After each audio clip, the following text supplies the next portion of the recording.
अस्सलाम वालेकुम students, welcome to इमा लर्निंग। स्टूडेंट्स, हम डिस्कस कर रहे हैं फंजाई के डिफरेंट ग्रुप्स को, जिसमें हमने ज़ाइगोमाइकोटा एंड एस्कोमाइकोटा को ऑलरेडी डिस्कस कर लिया है। तो आज हम जो डिस्कस करने जा रहे हैं ग्रुप फंजाई का, वो है बेसिडियोमाइकोटा और क्लब फंजाई। इसको हम बेसिडियोमाइसिटीज़ भी बोलते हैं।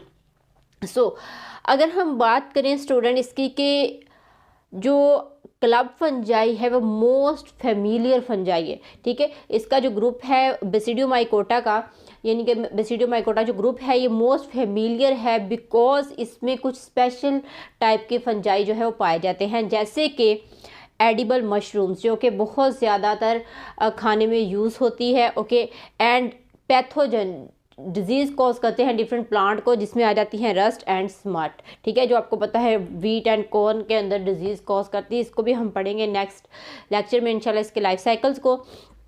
नेक्स्ट है हमारे पास bracket and shelf fungi. Okay, जो डिफरेंट हमारे घरों में भी ग्रो कर जाती है, जहाँ पे पानी वगैरह हो या मॉइस्ट प्लेस हो, तो वहाँ पे अक्सर औकात ये ब्रैकेट एंड शेल फंजाई पाई जाती है। जैसे कर्टन्स वगैरह पे भी लग जाती है, जो वॉशरूम्स में होते हैं। ओके, वाइट कलर के कर्टन्स होते हैं, तो उसे धब्बे नुमा ये वहाँ पर भी लग जाती है। ओके, अगर हम बात करेंगे इसके नेम की कि इसको हम क्लब फंजाई क्यों बोलते हैं, या इसको बेसिडियोमाइकोटा क्यों नाम दिया गया है, या इस ग्रुप में क्यों रखा गया है, बिकॉज ये क्लब शेप्ड होती है, इस वजह से इसको क्लब फंजाई बोलते हैं। दूसरा क्या है कि ये प्रोड्यूस बेसिडियम, ये बेसिडियम प्रोड्यूस करते हैं, जो खास स्ट्रक्चर्स होते हैं during their sexual reproduction.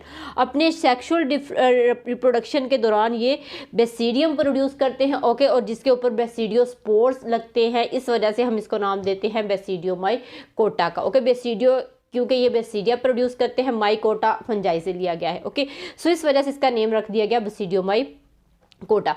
Okay, अगर हम स्टूडेंट बात करें नेक्स्ट फर्दर इसके अंदर क्या कौन से करैक्टर्स हैं, तो इसमें न्यूक्लियर फिशन का जो करैक्टर है वो पाया जाता है। न्यूक्लियर फिशन कैसे होती है, इसके अंदर की मियोसिस होती है। ठीक है, आपको पता है कि फंजाई के अंदर जब टू हाइफी जो है वो आपस में मिलते हैं, तो उसमें क्या होता है, प्लाज्मोगैमी एंड कैरियोगैमी होती है। ठीक है, अब इसमें प्लाज्मोगैमी हो जाती है, और उसके बाद जैसा कि हमने एस्कोमाइकोटा में पढ़ा था कि टू न्यूक्लियस एक ही जगह पे आ जाते हैं, बट कैरियोगैमी नहीं होती। ठीक है, जब कैरियोगैमी होती है, यानी कि जब न्यूक्लियर फ्यूज करता है, तो उस दौरान क्या होती है, मियोसिस होती है। ओके, मियोसिस से reduce number of spores produce किए जाते हैं, उनके अंदर जो है वो क्रोमोसोम की तादाद हाफ हो जाती है। ओके, इस वजह से इसके अंदर मियोसिस होती है। Produce 4 haploid spores.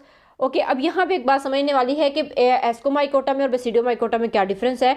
तो ये प्रोड्यूस करती है 4 haploid spores on each basidium. अब इसके अंदर इस तरह का एक स्ट्रक्चर पाया जाता है जिसको हम बोलते हैं बेसिडियम, और हर बेसिडियम के अंदर क्या होते हैं, बेसिडियोस्पोर्स होते हैं। ओके, तो ये बेसिडियोस्पोर्स क्या हैं कि बेसिडियम के ऊपर पाए जाते हैं। ठीक है, जैसे हमने यहाँ पे आपको बताया कि प्रोड्यूस बेसिडियम, ये बेसिडियम प्रोड्यूस करते हैं। अब ये बेसिडियम है और यहाँ पे क्या है, बेसिडियोस्पोर्स है, और ये 4 हैप्लॉइड बेसिडियोस्पोर, हर बेसिडियम के ऊपर 4 हैप्लॉइड जो है वो बेसिडियोस्पोर पाए जाते हैं। ये इसकी ख़ास करैक्टर है।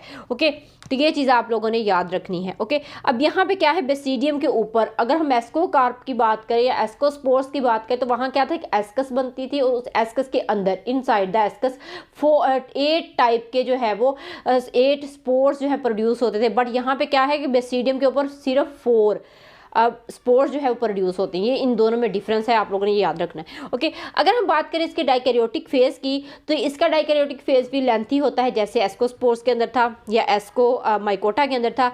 लेंथी फेज जिसमें अगर 2 हाइफी करीब आएंगे तो क्या होगा, एक ही जगह पे इसके न्यूक्लियस आ जाएंगे, और देन जो बॉडी बनेगी वो क्या होगी, बाई न्यूक्लिएटेड होगी। ठीक है, फॉर एग्जांपल अगर हम इसको जो है वो नेक्स्ट आगे ग्रो करते हैं, तो हर सेप्टा के अंदर कितने न्यूक्लियस आएंगे, 2 न्यूक्लियस आएंगे, यानी कि बाई न्यूक्लिएट या फिर डाइकैरियोटिक हाइफी इसके अंदर प्रोड्यूस हो जाएगा। ओके, इस तरह से प्रोड्यूस फ्रूटिंग बॉडी बेसिडियोकार्प। इसकी जो फ्रूटिंग बॉडी होती है स्टूडेंट्स, वो कौन सी होती है, वो होती है बेसिडियोकार्प। बेसिडियोकार्प और विजिबल मशरूम, जैसे मशरूम आप लोगों ने देखी होगी, इस तरह का इसका स्ट्रक्चर होता है। ठीक है, बेसिडियोकार्प। ओके, इसको हम बेसिडियोकार्प बोलते हैं, या फिर जो मशरूम होती है। एंड ये फेज भी मशरूम जो होती है, ये मशरूम जो प्रोड्यूस होगी उसके अंदर भी कौन सा फेज होगा, इसका डाइकैरियोटिक फेज होगा, यानी कि इसकी जो माइसीलियम होगी वो डाइकैरियोटिक होगी, उसके हर सेप्टा के अंदर 2 न्यूक्लियस जो है वो पाए जाएंगे। ओके, एंड डाइकैरियोटिक माइसीलियम आपको पता है हाइफी जो है वो क्या बनाती है, माइसीलियम बनाती है। अब यहाँ पे ये देखें आपको ये स्ट्रक्चर्स नजर आ रहा है, ये कप कैप की तरह का, जैसे अम्ब्रेला लाइक होता है जिसको हम क्या बोलते हैं, मशरूम। ओके, और इस मशरूम के अंदर क्या होते हैं, गिल्स होते हैं। ओके, अब इस गिल्स के अंदर, ये गिल्स कैसे बनते हैं, हाइफी से बनते हैं, और हाइफी भी क्या होगी, डाइकैरियोटिक ही होगी। ओके, सो नेक्स्ट हम बढ़ते हैं इसके हाइफी की तरफ। जैसे मैंने आपको बता दिया कि इसके हाइफी क्या है, सेप्टेट होंगे। अगर आपको पता है जिसके अंदर न्यूक्लियस जो है सेप्टा की सूरत में पाए जाए उसको हम क्या बोलते हैं, सेप्टेट। तो यहाँ पे भी जो इसकी हाइफी है वो क्या होगी, सेप्टेट होगी, यानी कि हर सेप्टा के अंदर अलग न्यूक्लियस पाया जाएगा। ओके, और इसके अंदर दोनों ही हाइफी आपको देखने को मिलेगी, एक जो है वो यूनिन्यूक्लिएट एंड बाइन्यूक्लिएट दोनों हाइफी ही इसके अंदर पाए जाएंगे। यहाँ पे मैंने सिर्फ यूनिन्यूक्लिएट बनाया है, यहाँ पे मैंने बाइन्यूक्लिएट भी आपको बता दिया। ओके, एंड इसकी एक और ख़ास बात जो है वो क्या है, रस्ट एंड स्मट फंजाई इसमें पाए जाते हैं। रस्ट एंड स्मट फंजाई, जैसे पीछे मैंने आपको बताया कि ये इसके अंदर पैथोजन फंजाई जो है वो पाई जाती है, जिसको हम रस्ट एंड स्मट के नाम से जानते हैं। ओके, अब यहाँ पे हम डिस्कस कर लेते हैं रस्ट और स्मट किस तरह से आती है, कौन सी स्पीशी जो है वो काज करती है। सो पैक्सीनिया स्पीशी जो है वो काज करेगी रस्ट।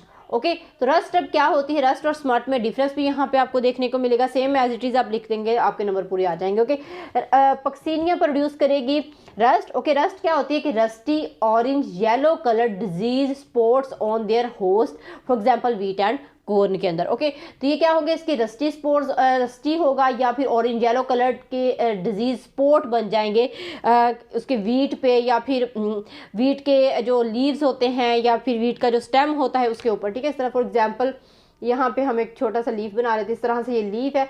ठीक है, तो इस लीफ के ऊपर क्या होता है कि ऑरेंज येलो कलर के छोटे छोटे स्पॉट जो हैं वो बन जाते हैं। ओके, इसके स्टेम पे या इसके लीफ के ऊपर इस तरह से, और ये रस्टी अपीयरेंस देते हैं। रस्टी हम कहते हैं, रस्ट कलर आपको पता होगा जो ऑरेंजिश कलर होता है। ठीक है, तो इस तरह से इसका स्टेम और लीफ जो है वो रस्टी जो स्पोर्ट्स होंगे। ठीक है, तो ये आप समझ लीजिए हमारे पास क्या है, ये स्पोर्ट्स है जो रस्टी कलर के, और ये प्रोड्यूस कर देंगे दैन रस्ट डिजीज को। ओके, सो इस तरह से इसके ऊपर जो है ये बन जाते हैं, और पूरा सिट्टा या फिर पूरा जो एक स्टेम होता है वो सारा का सारा इस तरह से डस्टी सा हो जाता है रस्ट कलर से। ठीक है, नेक्स्ट हम बात करते हैं स्मट की। स्मट काज होती है यूस्टिलागो स्पीशी से। ओके, स्मट काज होती है पक्सीनिया से। बहुत बहुत इंपॉर्टेंट स्टूडेंट्स ये एमसीक्यूज है। ठीक है, एमसीक्यूज के लिए आप इस चीज़ को नोट कर लें कि अक्सर एग्जामिनर पूछता है कि पक्सीनिया कौन सी डिजीज काज करती है, रस्ट, या फिर रस्ट किस स्पीशी से होती है, पक्सीनिया से। ओके, एंड यूस्टिलागो स्पीशी का काज करती है स्मट को, और स्मट कौन सी स्पीशी काज करती है, यूस्टिलागो या पक्सीनिया। तो अगर आपको याद होगा तो आप जो है वो ज़रूर यहाँ पे ठीक आंसर टिक कर देंगे। ओके, सो अब यूस्टिलागो क्या होती है कि black dusty spore message that resemble suit और स्मट। ये सूट और स्मट से जो है रिजेंबल करता है, और इसका जो सिटा होगा फॉर एग्जांपल ये इस तरह से हमारे पास जो है गंदम का कोई तना है। ठीक है, उसके ऊपर जो है ब्लैक और डस्टी कलर के जो है वो स्पोर्स आ जाएंगे, और पूरे का पूरा सिट्टा जो है वो बिल्कुल ब्लैक अपीयरेंस देगा। ठीक है, इस तरह से लाइक हम ब्लैक पॉइंटर ही यूज़ कर लेते हैं ताकि आपको समझ आ जाए। ठीक है, इस तरह से पूरे का पूरा, ये सिर्फ कुछ जगह नहीं होगी, ये सारे हेल्दी जो इसका स्टेम होगा, हेल्दी लीव्स होंगे कॉर्न के या फिर व्हीट के, तो ये क्या कर देगा, उस पूरे को डस्टी बना देगा। किस कलर से, ब्लैक कलर से, और आपको पूरे का पूरा जो प्लांट है वो बिल्कुल ब्लैकिश नज़र आएगा। तो क्या इस तरह से यहाँ पे जो है वो अपीयरेंस देता है smut. Okay, and destroy the wheat kernel and corn plant. Okay, तो कर्नल हम कहते हैं व्हीट का जो सिट्टा होता है इसको हम कर्नल बोलते हैं, जिसके अंदर दाने लगते हैं। ओके, तो यहाँ पे क्या होता है कि हेल्दी को कन्वर्ट कर देता है जो है डिजीज्ड प्लांट के अंदर। ओके, सो स्टूडेंट, आज का जो हमारा लेक्चर था उसमें हमने बेसिडियोमाइकोटा को डिस्कस किया है। ओके, इसका जो नेक्स्ट लेक्चर होगा वो होगा हमारा स्मट फंजाई का जो लाइफ साइकिल है और रस्ट फंजाई का जो लाइफ साइकिल है, उस पर हम बात करेंगे किस तरह से वो डिजीज़ कॉज करता है डिफरेंट प्लांट्स के अंदर। ओके, सो स्टूडेंट्स, ये था आज का आपका लेक्चर। होप सो आप लोगों ने अंडरस्टैंड किया होगा। इंशाल्लाह नेक्स्ट मिलेंगे नेक्स्ट लेक्चर के साथ, तब तक के लिए अल्लाह हाफिज़।